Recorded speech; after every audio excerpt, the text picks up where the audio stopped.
Bismillahirrahmanirrahim. Assalamualaikum warahmatullahi wabarakatuh.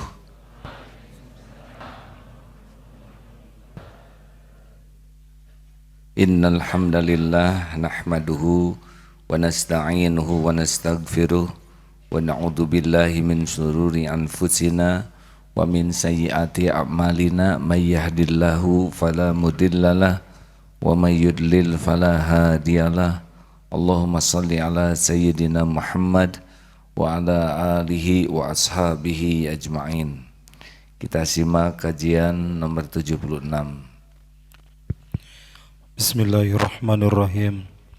Min jahlil murid ayyusi al-adab fatu'akharul uqubatul anhu fayaqulu law kana hadha su'al adab lakuti'al amdadu wa ujabal ibad faqad yuqta'ul madadu anhu min haitsu la yash'uru walau lam yakun illa man'ul mazid wa qad yuqamu maqamal abdu wa huwa la yadri walau lam yakun illa an yukhalliyaka wa ma turid.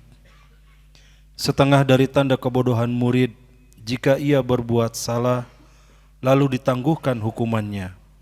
Lalu ia berkata, andai kata termasuk dosa, tentu sudah diputuskan bantuan dan sudah dijauhkan. Ingatlah ada kalanya telah diputuskan bantuan atau karunia dengan jalan yang ia tidak merasa, meskipun hanya berupa tidak ada tambahan baru. Dan ada kalanya pula ia dijauhkan, padahal ia tidak mengetahui, meskipun jauh itu hanya berupa membiarkan engkau menurutkan hawa nafsumu. Jadi seseorang yang ingin dekat dengan Allah, iman naik turun.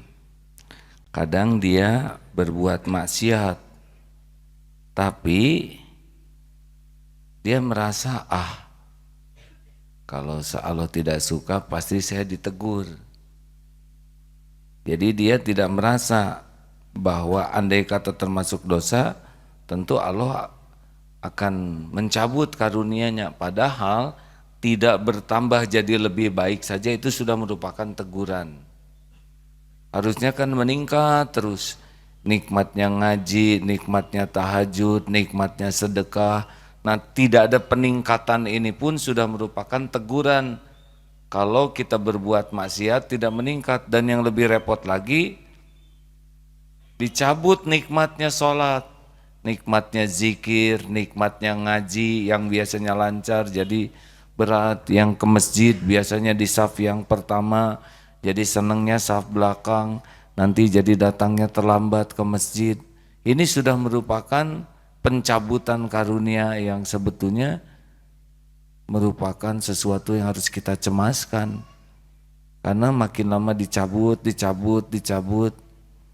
Makanya Rasulullah selalu berdoa, ya muqallibal qulub tsabbit qalbi ala dinik. Ini doa yang paling sering dibacakan Rasulullah SAW. Wahai yang membulak-balik hati, tetapkan hati ini dalam agamamu, karena kalau tidak dicabut itu iman turun naik. Hadirin, jangan GR kalau kita berbuat dosa tapi tidak ada peringatan dari Allah, padahal tidak ningkatnya amal aja sudah peringatan. Kalau kita ingin tahu siapa orang yang disukai Allah, itu ada 3 cirinya. 1, dia diberi kemudahan untuk bisa ibadah, melakukan amal yang Allah sukai walaupun dia tidak begitu berniat. Baca Quran salah, duduk di sebelah ada yang membantu mengoreksi. Dia malas tahajud, bangun jam 3 dan tidak bisa tidur lagi. Mau makan, ternyata ketemu teman-teman yang saum, jadi ke bawah saum. Ada orang yang tidak begitu berniat, tetapi kondisi itu terkondisikan untuk taat. Ini ciri-ciri ini.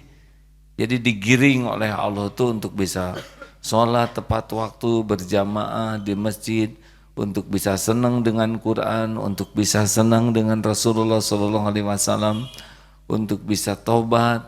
Ada aja jalannya yang padahal dia sendiri tidak berniat. Mungkin di antara yang hadir ini juga ada nih yang memang tidak niat ke pengajian, tapi diajak oleh teman, dipaksa, udahlah tunggu sebentar, di luar hujan, dengerin aja ceramah, duduk aja di sini. Nah ini adalah salah satu karunia ketika seseorang dikondisikan oleh Allah untuk bisa taat, padahal dia tidak punya maksud untuk taat.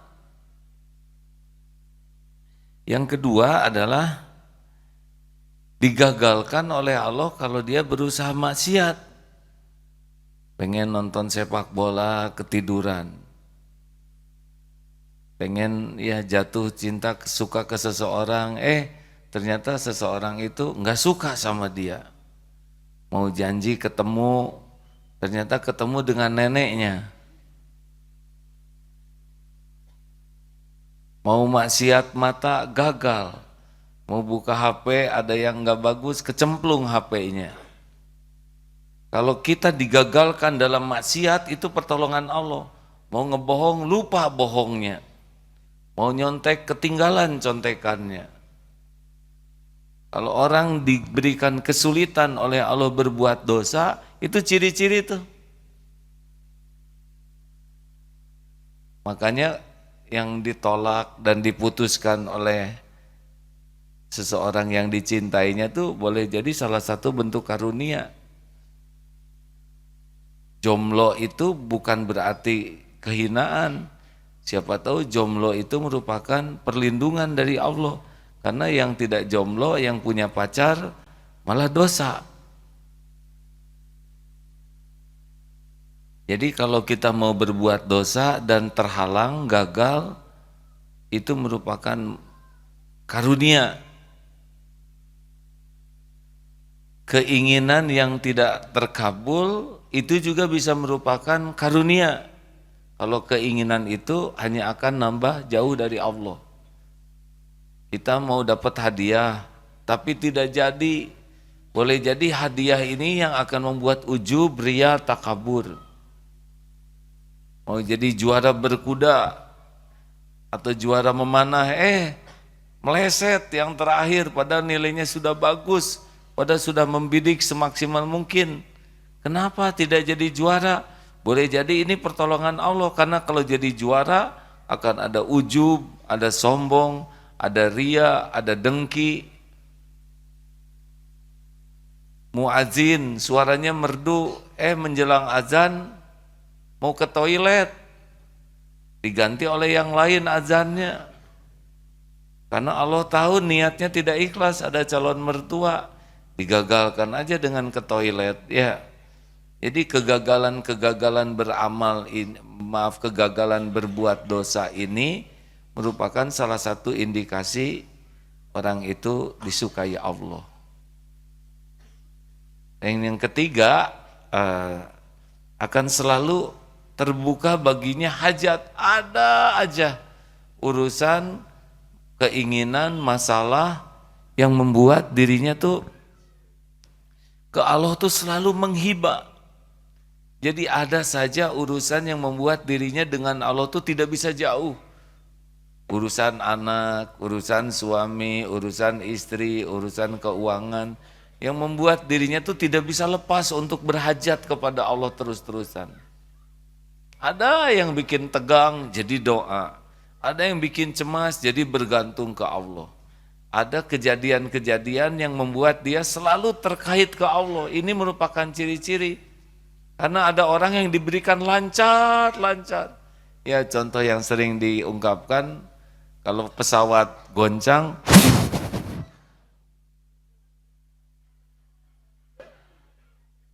ada apa? Apa yang salah? Tuh udah normal ya. Kalau pesawat goncang, ya Allah, atau di sini aja. Coba kalau ada gempa sedikit saja gempa, ya Allah, astagfirullah, a'udzubillahi minasyaitonirrajim.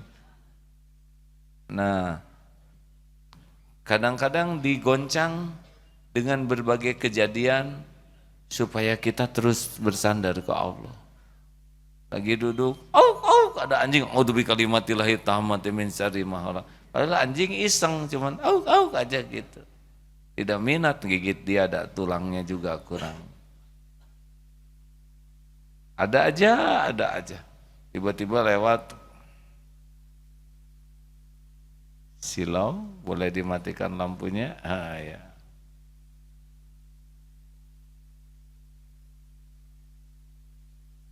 Ya begitulah. Nah, ciri orang yang rada jauh dari Allah, sebaliknya mau berbuat taat teh susah, mau tahajud susah, mau ke masjid susah. Ada aja urusan halangan yang membuat tidak jadi ke masjid.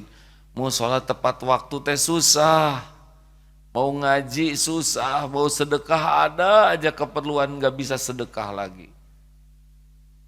Pada saat yang sama mau berbuat maksiat teh lancar. Sekali kedip 15 akhwat yang naksir tuh ya. Lancar pokoknya mah, jadi playboy cap 2 cula. Hati-hati ini yang dilancarkan oleh Allah bab love story-nya, boleh jadi ini salah satu ciri kita tidak disukai Allah. I love you, dia langsung you love I. Hampir di tiap pengkolan, di tiap belokan banyak yang menaksir. Dan dia habis waktunya untuk maintenance yang 15 itu. Tidak ada waktu untuk mendekat ke Allah. Tidur juga pulas, bangun jam 6. Susah sholat subuh ini. Tapi kalau mau nonton yang tidak ada manfaatnya lancar, tidak ada hambatan. Korupsi juga, mau korupsi 2 miliar, dapatnya 20 miliar. Orang-orang yang dilancarkan maksiat itu ciri-ciri orang yang tidak disukai Allah. Dan yang ketiga, yaitu tidak ada keperluan ke Allah tuh. Kadang-kadang urusannya serba lancar, serba cukup, tidak ada, jadi ke Allahnya tuh tidak ada aja gantungan bersandarnya tuh. Jadi hati-hati nih.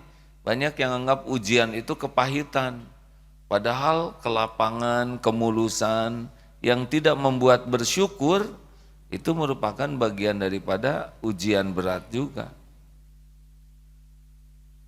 Nah begitulah, pada mikir sekarang ya, kita senang lancar, boleh ingin lancar bagus, tapi syukur.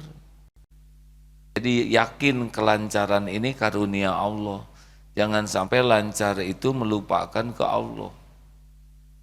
Harus yakin, mudah, lapang, lancar, serba enak, itu merupakan ujian juga dari Allah Subhanahu wa taala, apakah kita memang bersyukur atau tidak.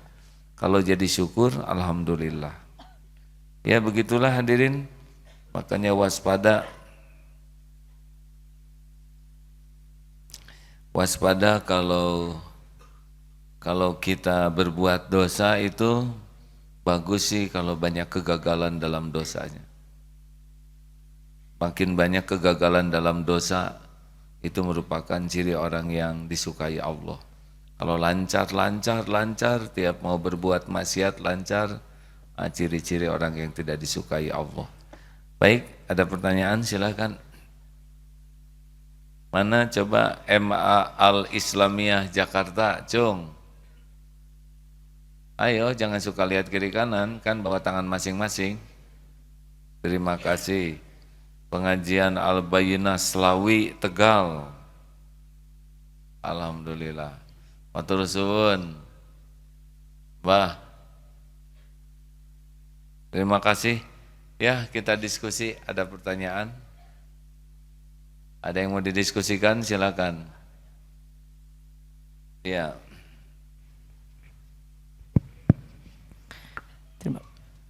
Terima kasih ya.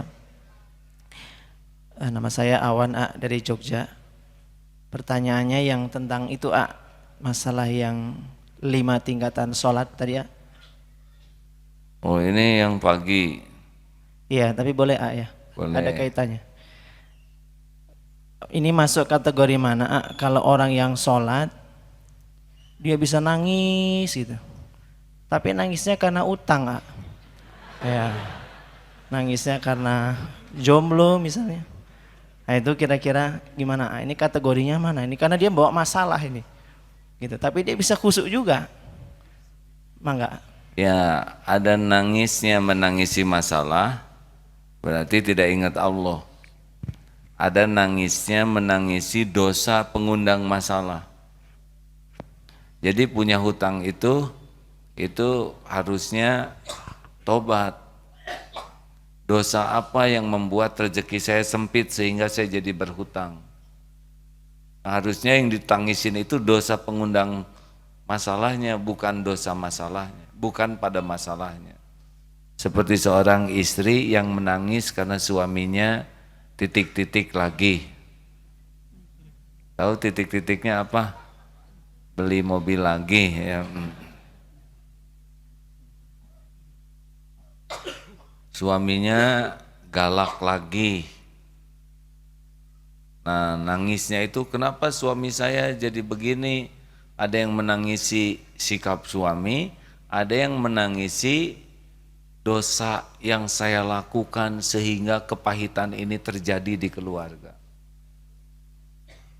Kalau hanya menangisi hutang, saya kira termasuk yang nomor 2 ya. Nomor 1 kan nomor tidak peduli sama sekali sholat. Yang kedua dia peduli kepada rukun syarat sholat tapi tidak peduli ke hatinya. Yang ketiga itu dia peduli kepada sholat dan dia berusaha keras berjuang untuk khusyuk. Yang keempat itu sudah menikmati sholat dari sudah tidak ada godaannya. Nah yang kelima ini adalah yang sholatnya itu sudah tenggelam merasakan keagungan, kecintaan kepada Allah. Ya kita paling nomor 3 paling tinggi kelihatannya kalau saya sih ya sholat perjuangan gitu. Jangan sibuk mikirin utang, tidak selesai dengan dipikirkan. Sibuk mikirin dosa, akan diselesaikan oleh Allah hutangnya. Punya dosa enggak? Ya. Jangan nyebut pasti, itu teh pembelaan diri. Punya dosa tidak, melimpah ruah. Nah itu yang dipikirkan. Ya, ada lagi yang mikrofon tolong.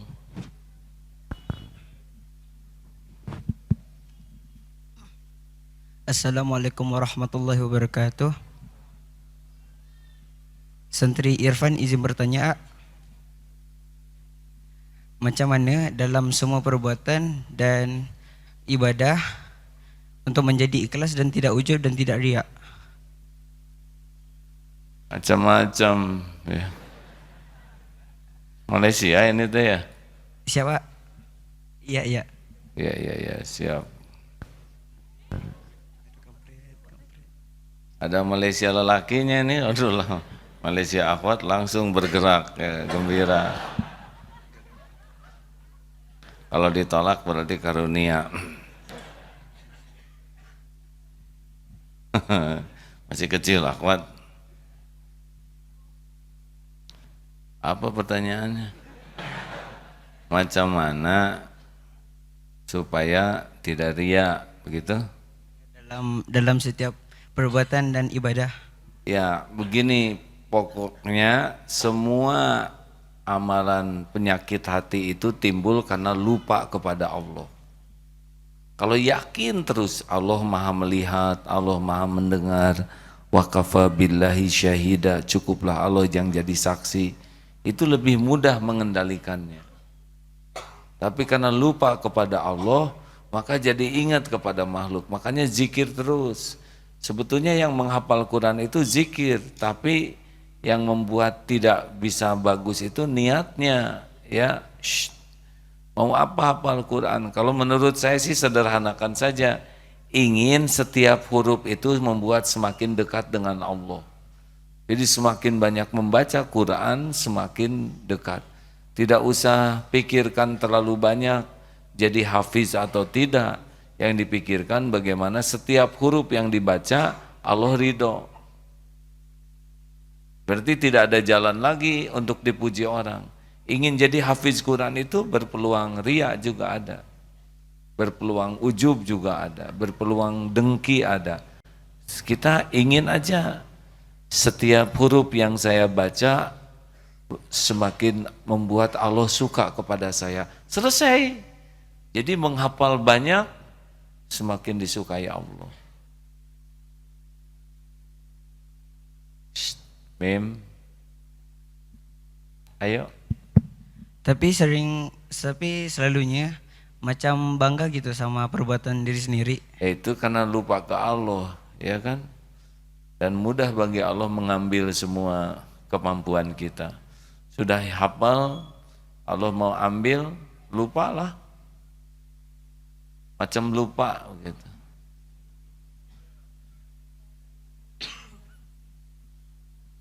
Sudah lebih lancar bahasa Indonesianya sudah berapa? Udah 2 tahunan. Oh, 2 tahun. Umur berapa sekarang? 15. Tuh, cocok tidak, An?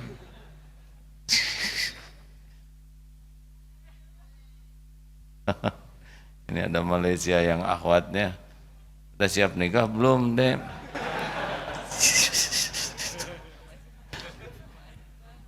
Belum siap katanya akhwat. Boro-boro nikah yang jangan digigit, Dek. Ya, silakan. Pertanyaan terakhir. Oh, akhwat ada yang nanya kah? Akhwat dulu sebentar ya. Itu akhwat berikan tuh yang tangannya. Ayo angkat tangannya. Diberikan itu kepada yang nyangkut di mana itu?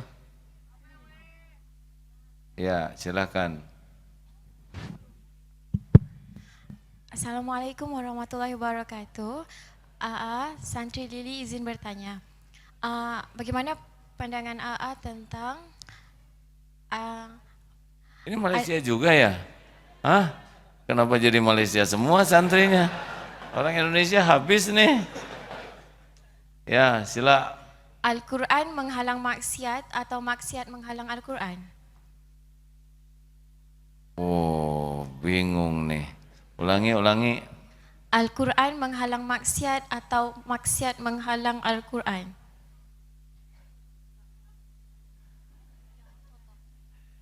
Oke, yang pasti maksiatlah yang menghalangi orang bisa dekat dengan Quran.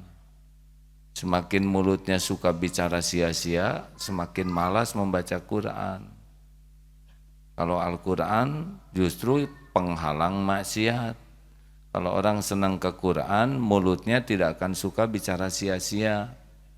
Orang yang jarang baca Quran, mulutnya akan mudah bicara sia-sia. Kalau baca Qurannya ikhlas. Paham tak? Paham. Alhamdulillah. Selain Malaysia ada enggak di Indonesia? Coba ini dari Cikumah ya.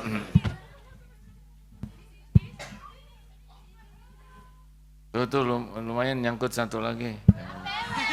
Wah, tegang ini Malaysia. Coba.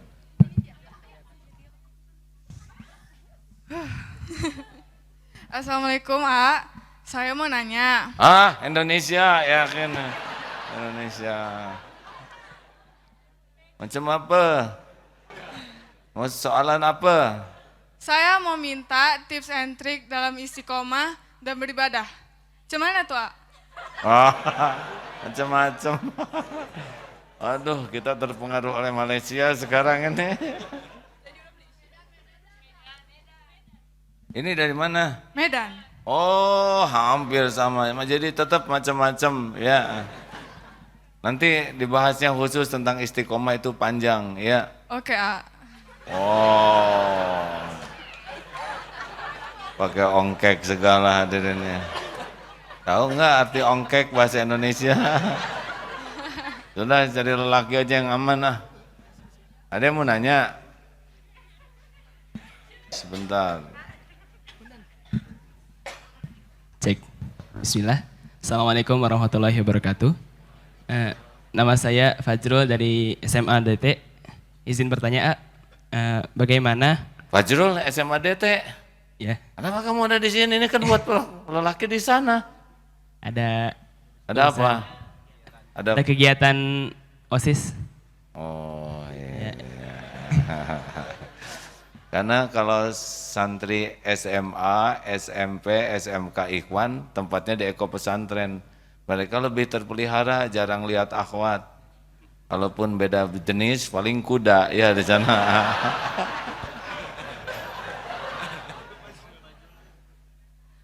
Izin bertanya, kan kita diberi karunia oleh Allah Subhanahu wa taala. Nah, bagaimana cara membedakan karunia tersebut antara benar-benar karunia sama istidraj? Terima kasih. Karunia Allah yang asli itu dilengkapi dengan syukur. Jadi Allah ngasih minum dan hati kita ingat minum ini dari Allah, bertambah-tambah karunianya. Jadi karunia yang asli itu adalah yang kalau kita diberikan juga kelengkapannya itu syukur. Itu karunia yang besar. Kayak Ade sekolah di DT, itu disyukuri karena tidak mudah masuk sekolah di sini, benar? Tapi ada yang sekolah di sini tidak merasakan sebuah karunia. Padahal jelas banyak kemudahan untuk ibadah di sini. Nah, tapi kalau sudah diberikan di sini, diberikan rasa syukur, itu bertambah karunia. Terakhir, terakhir jadi banyak begini. Ade tanya yang sebelah aja lah, ya supaya itu tamu tuh satu. Ini dan belakang. Assalamualaikum, nama saya Haikal dari MA Al Islamiyah Jakarta. Mau nanya, bagaimana caranya jadi yang disayangi sama Allah Subhanahu wa taala? Ingin disayangi Allah, amalkan amalan-amalan yang disukai Allah. Kan Allahumma inni as'aluka ridhoka wal jannah. Ingin diridhoi Allah, ridho Allah di mana? Ridho Allah ada pada amal-amal yang disukai Allah. Innallaha yuhibbut tawwabin wa yuhibbul mutatahhirin. Allah mencintai orang yang tobat dan mensucikan diri. Cari, makin banyak kita tahu amal yang disukai Allah, kita disukai Allah kalau diamalkan. Ya. Jadi kuncinya ada harus belajar. Innallaha yuhibbul mutawakkilin. Allah sangat mencintai orang tawakal. Innallaha yuhibbul muhsinin. Allah sangat mencintai orang yang berbuat kebaikan. Gitu deh. Jadi cari tahu kalau ini sebuah amal disukai Allah, amalkan. Allah mencintai amalan yang utama sholat tepat pada waktu, amalkan. Bonus, ya itu paling belakang tuh. Selesai sesudah ini ya. Ini nyari anak hadirin, biasanya anak saya di situ. Kenapa jadi sepuh semua ya enggak?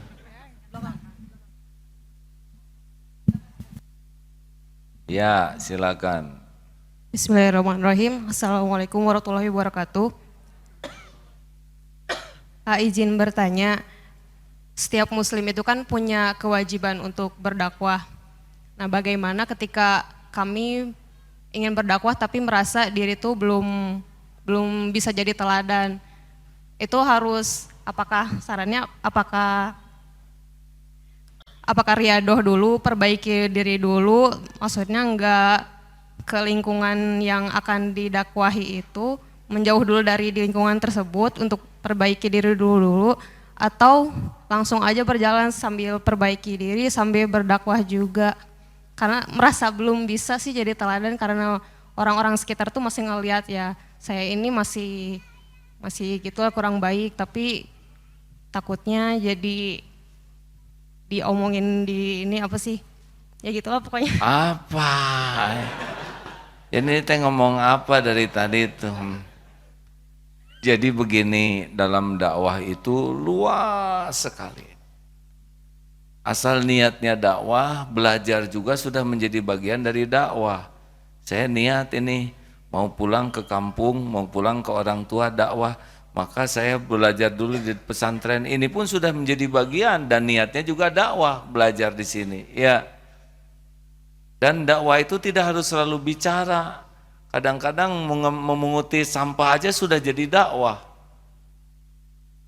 Jadi kebersihan sebagian dari iman, tapi tidak mengut sampah, malah bisa jadi pembalik dakwahnya.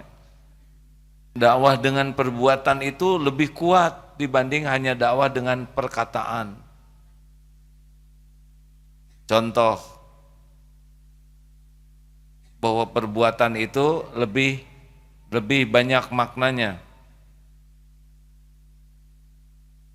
Tersinggung tanpa sepatah kata pun.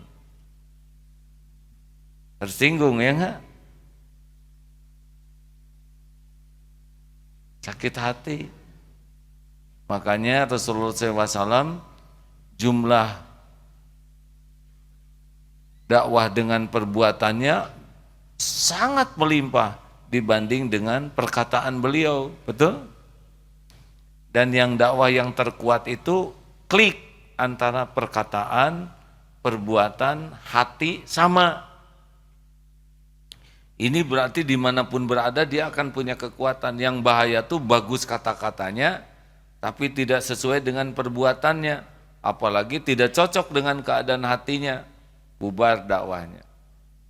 Dan ingat, dakwah itu tidak bisa membulak-balik hati siapapun. Yang membulak-balik hati orang lain itu Allah Subhanahu wa Ta'ala. Jadi jangan takut dihina orang karena kita belum bisa bicara bagus ya. Boleh jadi dengan kesabaran kita pun sudah menjadi dakwah. Kita kena masalah tapi tidak berkeluh kesah, itu pun sudah menjadi dakwah. Banyak sekali medan dakwah itu. Tidak harus selalu mengandalkan kata-kata. Allahumma sholli ala sayyidina Muhammad wa ala alihi wa ashabihi ajma'in. Allahumma inna nas'aluka ridhaka wal jannah. Allahumma inna nas'aluka ridhaka wal jannah wa na'udzubika min sakhatika wan nar. Rabbana atina min ladunka rahmah wa hayyi lana min amrina rasyada. Ya Allah, golongkan kami menjadi hamba-hamba yang mencintaimu, yang dicintai olehmu. Golongkan kami menjadi hamba yang selalu ingat padamu. Allahumma a'inna ala zikrik wa syukrik wa husni ibadatik. Tolonglah kami agar senantiasa hati ini ingat padamu, agar senantiasa bersyukur dalam segala keadaan padamu, agar bisa menjadi hamba yang berbakti kepadamu dengan benar. Ya Allah, istiqomahkan kami, ya muqallibal qulub, sabbit qulubana ala dinik. Istiqomahkan kami dalam iman, istiqomahkan kami dalam Islam. Rabbana atina fid dunya hasanah wa fil akhirati hasanah wa qina adzabannar. Subhana rabbika rabbil izzati amma yasifun. Wassalamun alal mursalin walhamdulillahi rabbil alamin. Alhamdulillah sallallahu alaihi wasallam.